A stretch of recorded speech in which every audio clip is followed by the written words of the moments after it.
كيفكم؟ معكم أسامة. في فيديو اليوم رح أعمل لكم فيديو لأفكار رح تعملون بالصيف، أو يعني أفكار رح تعملون وأنتم مايلين بالصيف، أو شغلات يعني في كذا معنى لهذا الفيديو، أو في كذا اسم أو عنوان لهذا الفيديو. إذا عجبكم هذا الفيديو لا تعملوا لايك، كمان لا تشتركوا بالقناة وما كنتم مشتركين بضغط على زر السبسكرايب أو الاشتراك تحت هذا الفيديو رح تلاقوه. وبس هلا خلينا ننتقل على الفيديو. فاول فكره عندي اياها لكم، اذا بدكم تعملوا ايس كريم بالبيت، هي فكره مشان يعني تعملوا اذا انتم مايلين وما عندكم اي شيء تعملوا، وشتين انه تعملوا شيء تستفيدوا منه او تاكلوا، يعني بما انه كل بده شغلات تبرد عليه بالصيف، فخلينا ننتقل على شلون تعملوا الفكره. فرح تحتاجوا لهدول علب الايس كريم اللي بنحطه بالفريزر لحتى يتجمد الايس كريم فيهم، تلاقوهم هيك مثل محلات البلاستيك والشغلات اللي ببيعوا بلاستيك وهيك. فاول شيء باخذ هدول الجاميز وعم بحط شوي منهم. انا هون طبعا كترت كثير، لما جيت اكلهم ما حسيت اكلهم لانه تجمدوا. صار نص البوبسيكل جلابونات من هدول. فرح تعملوا هيك بس رح يعني رح تحطوا ثلاثه بالكثير. فبس هلا بحط فوقه 7 اب او السبرايت، اي شيء انتم بدكم اياه، وبس هيك بتكونوا خلصتوا. فطبعا هلا تحطوه بالفريزر يعني وبعدين بتكونوا خلصتوا.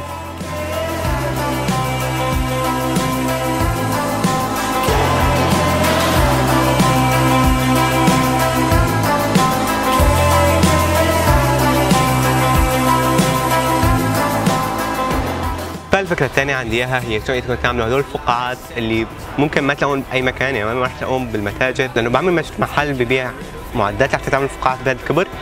فاليوم رح اعلمكم شلون تعملون هنا هدول الفقاعات الكبار، مثل ما شفتوهم ببداية الفيديو بجننوا.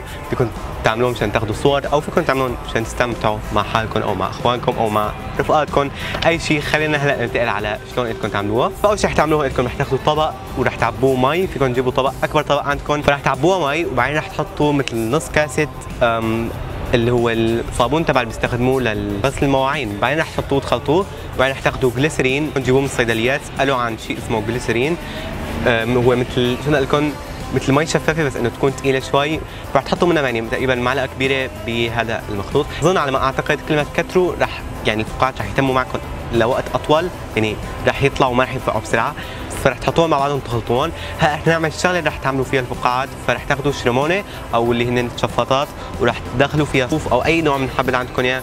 رح تصير هلا معكم بهذا الشكل. رح تدخلوا كمان وحده ثانيه، بعدين رح تفرقوهم بهذا الشكل عن بعض لحتى يصير بيناتهم في خط صوف. ورح تعملوا نفس الشيء من تحت، يعني رح تربطوها بحيث انه تكون شكله مربع. وبس هلا خلصتوا فيكم تحطوها بالطبق اللي فيه الصابون وتنفخوا، او تحطوها بايدكم اي شيء بدكم اياه، اي طريقه بدكم اياها. وبس هلا هيك فيكم تستمتعوا فيهم. كمان فكره فيكم تعملوها هي انكم تطلعوا بالبسكيت او الدراجه. اكيد عندكم بسكيت منكم مستخدمينه من 20 سنه، فيكم تطلعوا فيه مع رفقاتكم، او فيكم تجيبوا سكيت بورد، اي شيء بدكم اياه، سكوتر، اي شيء بدكم اياه فيكم تطلعوا فيه. هم تعملوا رياضه بالصيف احسن ما تكونوا قاعدين مثل ما انكم قاعدين هلا عم تتفرجوا على اليوتيوب، وكمان بتملوا وقتكم.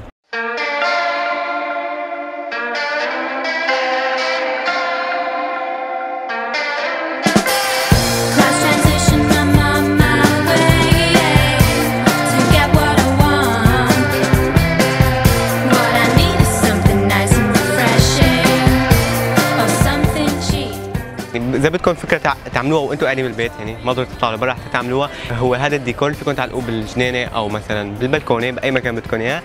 فهو هي فكره الطابات الصوف. عملتها قبل الفيديو، واليوم رح اعمل لكم اياها بطريقه ثانيه وبشكل غير. وهلا خلينا ننتقل على الطريقه. ايش عم بعمل هون؟ يعني عم باخذ هاي البالونه اللي نفختها، هي نفختها بحجم صغير. بعدين هلا اخذت غري ومي. فيكم تجيبوا الغري بالمكاتب، غري ابيض تبع الخشب، وخلطتهم مع بعضهم لحتى يعني يصير خفيف شوي. هلا باخذ هذا الحبل اللي هو ريمارا، او شو لكم يشبه الخيش، غريب هو مو مثل اي يعني مثلا صوف او اي حبل عادي. عم بغمسه بالغري مثل ما انكم شايفين، وبس هلا عم بعرفه حوالين البالون اللي عندي اياها مثل ما انكم شايفين بهذا الشكل. فكل ما تخلصوا جزء ارجعوا حطوا غري بايدكم ومشوها على الحبل مثل ما انكم شايفين، وتموا عم بتلفوه. فهو ممكن الموضوع يكون بوسخ، بس انه يعني لازم تحطوا تحتكم شيء يعني تجهزوا حالكم، وفوتوا نشف لمده 6 ساعات، او يعني لما تحسوا انتم الغري نشف وصار قاسي.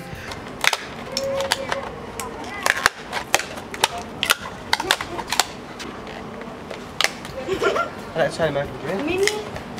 انتبهت؟ لا مع ميني يا صرفات؟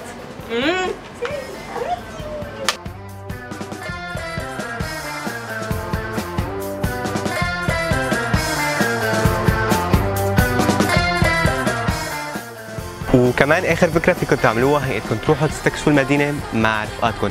طبعا انتم يعني كل واحد حسب فين عايش، في منطقه سياحيه او منطقه فيكم تروحوا لانتم رفقاتكم يعني تروحوا مثلا مو بس تستكشفوا، تروحوا مثلا فيكم تصوروا مناطق سياحيه ببلدكم. مثلا انا ساكن بمصر ورحت على نهر النيل ما رحت له ابدا بحياتي، فتجربه بتجنن. فيكم تاخذوا رفقاتكم تروحوا، الموضوع ما ممكن يكلفكم كثير. يعني هو مثلا فيكم تطلعوا بالمترو مثل ما انا عملت مع رفيقي.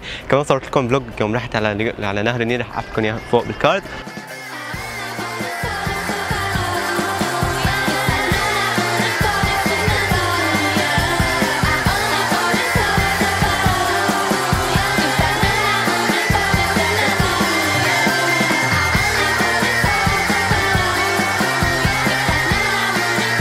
وبس هذا كان فيديو اليوم. لو عجبكم لا تضغطوا على زر اللايك. كمان اذا عجبتكم قناتي وبدكم تشوفوا فيديوهات اكثر من عندي، فيديوهات اكثر مني، لا تضغطوا على زر السبسكرايب او الاشتراك تحت هذا الفيديو.